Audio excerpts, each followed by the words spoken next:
Itong si BBM, kung tawagin ay Denial King. For a while now, we've been very worried about my sister. And the reason that is because the lady that you see talking on TV is not my sister. Kahit na kapatid niya na si Senator Amy Marcos ang nagsabi na siya ay addicted sa cocaine, gaslighting pa rin siya. Hindi siya yan. Hindi siya yan. So, that's why we worry. So, we are very worried about him.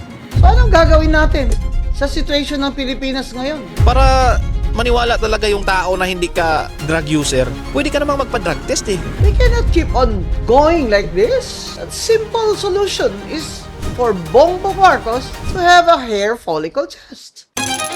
What's so bad about having a hair follicle test?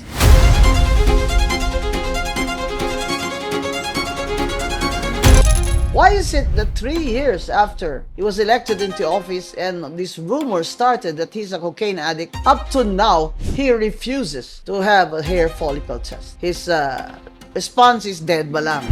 No. No. Why should I do that? Mamatay kayo dyan, basta denial lang ako. Ano ngayon kung ayaw ko ng hair follicle test? What they say, public trust, public office, public has nothing to do with a follicle test.